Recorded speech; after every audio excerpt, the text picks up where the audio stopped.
आप सभी छात्रों का स्वागत है। तो छात्रों, आज की इस वीडियो में हम आपको कक्षा 12वीं जो आपका विषय हिंदी है, उसके अभ्यास प्रश्न पत्र 2023 सेट आ का कंप्लीट प्रश्न पत्र बताने वाले हैं, कंप्लीट लिखित सॉल्यूशन के साथ, जिससे आप अपने इस हिंदी के अभ्यास प्रश्न पत्र सेट आ में 80 में से 80 अंक ला सको, आपका एक भी अंक ना कटे। तो छात्रों, करते हैं वीडियो को स्टार्ट। वीडियो को अभी कभी लाइक कर दीजिएगा, चैनल को सब्सक्राइब कर दीजिएगा और जितने आपके फ्रेंड हैं उन्हें वे वीडियो शेयर कर दीजिएगा। तो छात्रों, आपको ये पेपर आपको स्कूल से मिल ही चुका होगा। अभी बसते हैं इसका सॉल्यूशन। तो हम देखेंगे कंप्लीट सॉल्यूशन। सबसे पहले हम देखते हैं यहाँ पर जो प्रश्न क्रमांक 1 है, सही विकल्प का चयन कर लिखिए उसके उत्तर। तो आपका पहला क्वेश्चन आया है छात्रों, पतंग कविता इनमें से किसके लिए प्रसिद्ध है? तो यहाँ पर आपको आंसर लिखना है थर्ड, यानी कि बिंब प्रधान के लिए। दूसरा प्रश्न आया है, कौन सा रहस्य सहृदय के हृदय में उत्साह का संचार करता है? तो वीर करता है। कौन सा रस वीर रस करता है? वीर रस का स्थायी भाव भी क्या होता है? उत्साह होता है। तीसरा प्रश्न है, बाजार दर्शन पाठ का केंद्रीय भाव है? तो बाजारवाद है। चौथा प्रश्न है, वह अच्छा खेला परंतु हार गया, ये वाक्य है? तो ये वाक्य आपका संयुक्त वाक्य हो जाएगा। देन इसके बाद छात्रों, आपका पांचवा प्रश्न आया है, अतीत में दबे पांव पाठ के आधार पर कुठार किसके काम आता होगा? तो यहाँ पर आपको देखो राइट आंसर क्या है, अनाज जमा करने के लिए। ठीक है, सुरक्षा के लिए आपका आंसर नहीं लिखना है, आपको आपको लिखना है उत्तर अनाज जमा करने के लिए आपका राइट आंसर है। फिर इनमें से कौन सा पत्रकार का प्रकार नहीं है? तो संवाददाता प्रकार नहीं है। फिर इसके बाद छात्रों, आपका सेकंड क्वेश्चन है, रिक्त स्थान की पूर्ति कीजिए, यानी कि खालिस्तान भरना है आपको। पहला है, तुमने खालिस्तान को सहूलियत से बरतना कभी नहीं सीखा। तो ये आपका क्वेश्चन, इसका आंसर आ जाएगा भाषा। ठीक है, ये आपका क्वेश्चन जो है, बात इतनी सी थी, है ना, मतलब भाषा की जो टेढ़ी वाली है, भाषा की चैप्टर से आपका लिया गया है और इसका उत्तर भी आपका भाषा ही है। ठीक है, अभी आपका नेक्स्ट क्वेश्चन, श्रृंगार काल का अन्य नाम है? तो यहाँ पर आपका सेकेंड में उत्तर आ जाएगा रीतिकाल है। ठीक है, श्रृंगार काल का दूसरा नाम रीतिकाल है। फिर काव्य में बिंब को खालिस्तान माना जाता है। तो काव्य में बिंब को बिंब चित्र माना जाता है, ये आपका उत्तर आ जाएगा। बाजार में एक जादू है। फिर जब एक ही शब्द की पुनरावृत्ति होती है तो उसे खालिस्तान शब्द युग्म कहते हैं। तो पुनरुक्त शब्द युग्म कहते हैं, ये छात्रों आपका राइट उत्तर हो जाएगा। आपको बिल्कुल यही आंसर लिख देना है।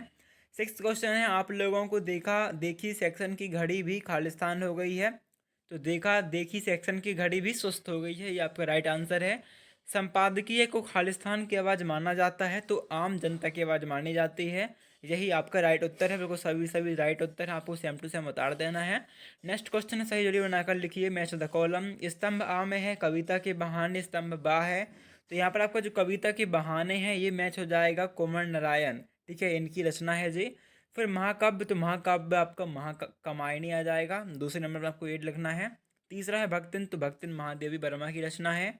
चौथा है अर्थ के आधार पर वाक्य के प्रकार, तो 8 प्रकार के होते हैं। और जूझ जूझ के लेखक हैं डॉक्टर आनंद यादव। विशेष रिपोर्ट का प्रकार की बात करें तो वो हो जाएंगे 3, यानी कि छठवा आपका आ जाएगा 3। ठीक है, अभी इसके बाद छात्रों, आपका देखो फोर्थ क्वेश्चन आता है, निम्नलिखित प्रश्नों के उत्तर एक वाक्य में लिखिए। पहला है, राम की शक्ति पूजा कविता के रचनाकार कौन है? विस्तृत कलेवर वाले काव्य को क्या कहते हैं? एकांकी में कितने अंक होते हैं? तो हम इसका लिखित उत्तर आपको बता देते हैं, यहाँ पर आप देख सकते हो इसके जो लिखित उत्तर हैं। पहले तो आपका प्रश्न क्रमांक 1 के उत्तर लिखो, लिखित उत्तर आपके सामने है यहाँ पर। पहले काव्य में प्रधान के लिए, फिर वीर बाजारवाद संयुक्तवाद, है ना, इस प्रकार से आपके उत्तर हैं। दूसरे के उत्तर ये हैं। अभी हम बात करें तीसरे में, कविता के बहाने हमने चेक कर लिया। जो चौथा है, इसमें आपका पहले उत्तर आएगा निराला। यहाँ पर आप लिख सकते हो सूर्यकांत त्रिपाठी निराला। दूसरे में प्रबंध काव्य है। तीसरे में आपको उत्तर 1 लिखना है। चौथे में आपका उत्तर आएगा तंग। पांचवे की बात करें तो थोड़े में ज़्यादा कहना, और छठवें में कृष्णदा। और जो आपका सातवां है, HTML का जो फुल फॉर्म है वो आ जाएगा हाइपर टेक्स्ट मार्कअप लैंग्वेज। ठीक है, अब इसके बाद हम देखते हैं आपको सत्य सत्य क्वेश्चन। तो आपके जो छात्रों सत्य सत्य आए हैं, है ना, पहला से लेके छठवें तक सारे के सारे आपके सत्य हैं। ठीक है, पूरे के पूरे सत्य हैं आपके, 100% राइट हैं। बच्चे दिशाओं को ढपली की तरह नहीं बजाते हैं, तो ये आपका क्या हो जाएगा, सत्य हो जाएगा। ओके, तो आपकी सारे के सारे जो ये आंसर हैं छात्रों सत्य हैं। ठीक है, तो आप चेक पूरा देखो और अच्छे से लिख लीजिएगा। इसलिए आपका पहला क्वेश्चन देख लो, बच्चे दिशाओं को ढपली की तरह नहीं बजाते थे, तो ये सत्य है, क्योंकि वो किस तरह बजाते थे, मृदंग की तरह बजाते थे। दूसरा भी आपका सत्य है, गीत मुक्ता के प्रति भी कहा जा सकता है और सीरीज का भूत कहा गया है, लोगों को कहावत कहते हैं। पांचवा भी सत्य है, छठवा भी आपका बिल्कुल सत्य है। ठीक है, अभी आपको देखते हैं 2 नंबर वाले प्रश्नों के उत्तर। तो पहले आप प्रश्न देख लीजिए, फिर लगातार हम इसके उत्तर देखेंगे। तो आपका देखो छठवां प्रश्न है यहाँ, छठवें का अथवा देख लो आप। सातवां शीतलवाणी में आग होने का अभिप्राय क्या है, सातवें का अथवा। आठवां प्रश्न आठवें का अथवा, पेपर तो आपके पास होगा ही है ना। नौवां प्रश्न नौवें का अथवा, 10वां प्रश्न उसका अथवा, 11वां अथवा, 12वां 13वां 14वां आप देख सकते हो यहाँ पर रेगुलर लिखे हैं। फिर आपका 15वां 16वां 17वां क्वेश्चन, 18वां 19वां, यहाँ पर आप 19वां भी देख लीजिए अच्छे से, यहाँ पर गद्यांश है। इसके बाद 19वें का अथवा, 20वां आपका, 20वें के बाद आपका यहाँ पर आपका 21वां प्रश्न है, इसका अथवा 22वां एंड 23वां। अब भी करते हैं सॉल्यूशन स्टार्ट। तो आपके पहले प्रश्न के उत्तर, देन दूसरे तीसरे के उत्तर तो हमने देख ही लिए। अभी हम देखते हैं 2 नंबर वाले। तो आपका जो पहला है सातवां है ना, तो आपका यहाँ पर जो, तो यहाँ पर छात्रों हम देखते हैं 2 नंबर वाले प्रश्नों के उत्तर। पहला आपका छठवां जो प्रश्न है उसका उत्तर आपके सामने है। क्वेश्चन में आपका जो है, नई कविता के 2 कवि और उनकी रचनाएं बताइए। तो यहाँ पर आप देख सकते हो, नई आपको लिखना है उत्तर में हेडिंग, नई कविता के 2 कवि उनकी रचनाएं निम्न है। पहला नरेश मेहता लिख दीजिएगा, रचना सराय की एक रात। दूसरा मुक्तिबोध, चांद का मुंह टेढ़ा है। ठीक है, आपको 2 लिखना है।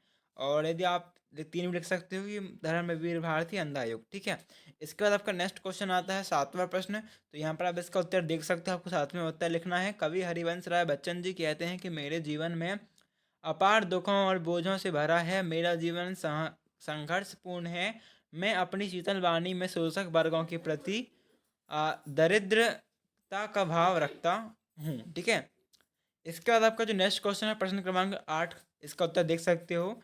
इसमें आपको 2 खंड काव्य और 2 उनके रचनाकार लिखने थे। तो यहाँ पर आपका पहला खंड काव्य आ जाएगा पंचवटी, रचनाकार मैथिली शरण गुप्त। दूसरा आपका आ जाएगा कुरुक्षेत्र। ठीक है, देखो कुरुक्षेत्र जो आपका ये जो है, ये आपका इस साइड आएगा, और जो रामधारी सिंह दिनकर है ये इस साइड आएगा। ठीक है, यहाँ पर तो आगे पीछे हो गया है। आप एक और चाहो तो एक और लिख सकते हो आप कौन सा, सुदामा चरित, नरोत्तम दास। नौवां प्रश्न है आपका, इसको उत्तर आप देख सकते हो, जहाँ 2 वस्तुओं में रंग रूप आकार में कुछ समानता होने के कारण दोनों में अंतर कर पाना कठिन हो तथा संदेह की स्थिति हो, वहाँ पर संदेह अलंकार होता है। इसके अंतर्गत की, कौधो या आदि शब्द आते हैं। प्रश्न क्रमांक 10 का उत्तर आपके सामने है। निबंध की परिभाषा पूछी गई है और 2 निबंधकार की रचना पूछी गई थी। तो यहाँ पर आप देख सकते हो, निबंध शब्द निधन बंध से मिलकर बना है, जिसका अर्थ है भली भांति बंधी हुई व्यवस्थित रचना। निबंध सब अपने शीर्षक से उचित प्रकार से बंधी रही है। आचार्य रामचंद्र शुक्ल के अनुसार यदि गद्य लेखकों और कवियों की कसौटी है तो निबंध गद्य की कसौटी है। और इसकी रचनाकार की बात करें और 2 रचनाओं की बात करें, तो यहाँ पर छात्र आपको जो निबंधकार और निबंध लिखने हैं, तो आपको लिखना है निबंधकार में पहला भारतेंदु हरिश्चंद्र। ठीक है, क्या लिख देना आपको, भारतेंदु हरिश्चंद्र। और भारतेंदु आपको हरिश्चंद्र की रचना लिख देनी है 2, लिख दीजिएगा भारतेंदु। और उसके बाद लिखना है आपको हरीश चंद्र। ठीक है, भारतेंदु हरिश्चंद्र। और भारतेंदु हरिश्चंद्र की 2 रचना की बात करें, तो आप पहली लिख दीजिएगा, पहली रचना इनकी वो आ जाएगी आपकी बादशाह दर्पण। ठीक है, इस प्रकार लिखना है आपको, बादशाह दर्पण, ये आपकी एक निबंध हो जाएगा। और दूसरे निबंध की बात करें, क्योंकि 2 लिखने हैं, दूसरा आपका हो जाएगा कश्मीर कुसुम। ओके, कश्मीर, और उसके बाद आपको लिखना है कुसुम, कश्मीर कुसुम। और फिर आपको सेकेंड डालना है महावीर प्रसाद द्विवेदी, और इनकी पहली रचना डालना है महावीर प्रसाद द्विवेदी की प्रभात, और दूसरी निबंध डालना है आत्म निवेदन। ठीक है, आत्म निवेदन आपको दूसरी रचना डाल देनी है। फिर आपका देखो यहाँ पर 11th क्वेश्चन का उत्तर आपके सामने है, भक्तन वाला। तो लेखक के अनुसार भक्तन का जीवन का परम कर्तव्य लेखक को किसी भी प्रकार का कष्ट ना होने देना, जैसे कि लेखक के बिखरे चित्रों एवं पुस्तकों को समेट कर रखना, तथा यदि लेखक किसी काम में व्यस्त हो तो उसे चाय बनाकर देना है। फिर आपका जो अगला प्रश्न जो है 12वां, इसका अथवा उत्तर आपके सामने है। जो ही क्वेश्चन है आपका, क्षेत्रीय शब्द किसे कहते हैं, उदाहरण सहित लिखिए। तो यहाँ पर आपका आएगा क्षेत्रीय शब्द में डैश करके, किसी क्षेत्र विशेष में बोले जाने वाले शब्दों को क्षेत्रीय शब्द कहते हैं। उदाहरण लिख देना है लोटा। ठीक है। 13वां प्रश्न है, इसका उत्तर आप देख सकते हो। क्वेश्चन, राजभाषा की दो प्रमुख विशेषताएं। तो लिखना, आप उत्तर में हेडिंग डालना, राजभाषा की दो प्रमुख विशेषताएं। पहला, यह शासकीय कार्यों में प्रयोग में लाई जाती है। और दूसरा, क्षेत्र की भाषा भी राजभाषा होती है। आप एक और भी लिख सकते हो कि विभिन्न राज्यों की भिन्न भिन्न राजभाषा हो सकती हैं।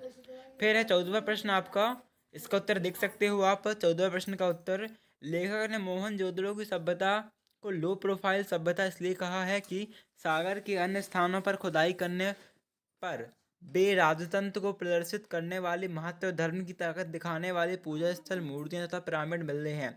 मोहनजोदड़ो में ऐसी कोई चीज़ नहीं मिलती जो राजसत्ता की प्रभात को दर्शाती है। फिर आपका देखो अगला प्रश्न आता है 15वां प्रश्न। इसमें आप देख सकते हो इंटरनेट का प्रमुख 15 प्रश्न पहले आप देख लेते हैं क्या 15वां प्रश्न। तो यहाँ पर आप देखो चेक कर सकते हो, आपका 15वां प्रश्न आया है, इंटरनेट की प्रमुख सीमाएं अथवा दोष लिखने हैं आपको। ठीक है, मतलब दोष ही लिखने हैं आपको। तो यहाँ पर आपको 15वां देखो उत्तर में क्या डालना है। 15वां उत्तर आपको लिखना है, यहाँ पर आप देख देख लीजिए। जो आपके उपयोग हैं आपको उपयोग नहीं लिखना है, इसे आप बिल्कुल मत लिखना क्योंकि आपको ओनली वन दोष आए हैं। आप यहाँ पर से लिखिएगा इंटरनेट के प्रमुख दोष। पहला, अशिक्षितों के लिए उपयोगी नहीं है। अब भाई जिससे इंटरनेट चलाते ही नहीं बनता तो वो कैसे चलाएगा, है ना। तो अशिक्षितों के लिए उपयोगी नहीं है। और दूसरा, जिस जगहों पर बिजली नहीं होती उस जगह पर यह माध्यम का उपयोग संभव नहीं है। अभी जहाँ बिजली नहीं है तो मोबाइल चार्ज नहीं हो पाता तो इंटरनेट का उपयोग नहीं होता। या फिर आप ये भी कह सकते हो कि जिन जगहों पर नेटवर्क नहीं होते हैं, है ना, वहाँ पर भी यह माध्यम का उपयोग नहीं किया जा सकता। फिर आपका अगला प्रश्न जो 16वां है, तुलसीदास जी का आपको लिखना है दुरचनाएं भाव पक्ष और साहित्य में स्थान। तो आपको दुरचना लिखनी है रामचरितमानस और कवितावली। ठीक है। भाव पक्ष लिख सकते हो आप इस प्रकार से, तुलसीदास निर्गुण भक्ति शाखा के कवि माने जाते हैं। तुलसीदास जी ने राम की भक्ति दास्य भाव से की है। उन्होंने अपनी रचनाओं में ब्रज एवं अवधी भाषा को अपनाया है। साहित्य में स्थान लिख दीजिएगा तुलसीदास जी निर्गुण भक्ति शाखा के, या फिर लिख सकते हो आप निर्गुण हटा के राम भक्ति शाखा की। ठीक है, क्या लिखना है आपको, राम भक्ति शाखा के प्रमुख कवि माने जाते हैं। तुलसीदास जी का हिंदी साहित्य में हमेशा आ, हमेशा इसे लिखिए, यहाँ पर लिखिएगा आप, हमेशा महत्वपूर्ण स्थान रहेगा। ठीक है, हमेशा महत्वपूर्ण स्थान रहेगा। फिर आपका 17वां प्रश्न जो है, यहाँ पर आपको महादेवी वर्मा का लिखना है भाषा शैली दुर्दर्शना साहित्य में परिचय। तो दुर्दर्शना आपकी हो जाएंगी गौरा, रश्मि, दीपशिखा, यामा आदि। भाषा शैली यहाँ पर आप सेम टू सेम उतार लीजिए। और साहित्य में स्थान, महादेवी वर्मा का साहित्य स्थान उत्तम है। हिंदी साहित्य आपको युगों युगों तक याद करेगा। फिर प्रश्न क्रमांक 19 की बात करें तो यहाँ पर आपको उत्तर आएगा, पहले में स्वामी विवेकानंद, दूसरे में सांप्रदायिकता, हठ धर्मिता एवं विभक्त धर्मांधता का विरोध करते हैं, तीसरे में आपका उत्तर आएगा उचित। ठीक है।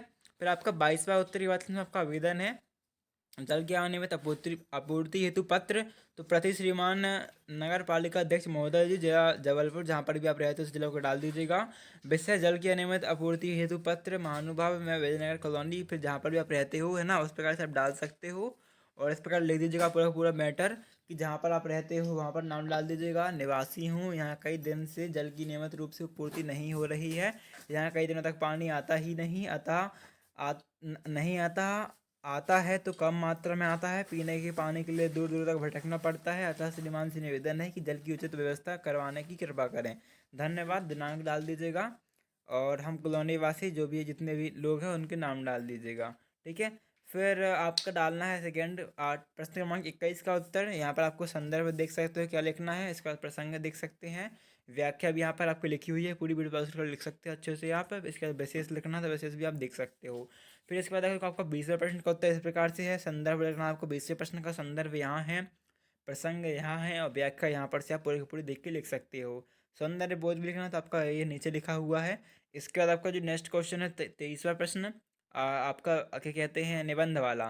तो निबंध आपको जो भी अच्छा लगे उसे आप अपने गाइड परीक्षण आदि में चेक करके लिख सकते हो क्योंकि वो तो ईजी होता है, आप कहीं से चेक कर सकते हो। तो छात्रों थैंक्स फॉर वॉचिंग, अभी मिलते हैं नेक्स्ट वीडियो पर, जब तक के लिए धन्यवाद। इस प्रकार की वीडियो पाने के लिए चैनल को सब्सक्राइब करना मत भूलना और जितने आपके फ्रेंड हैं उनकी भी हेल्प वीडियो शेयर कर देना। अभी मिलते हैं नेक्स्ट वीडियो पे नेक्स्ट सॉल्यूशन के साथ। धन्यवाद।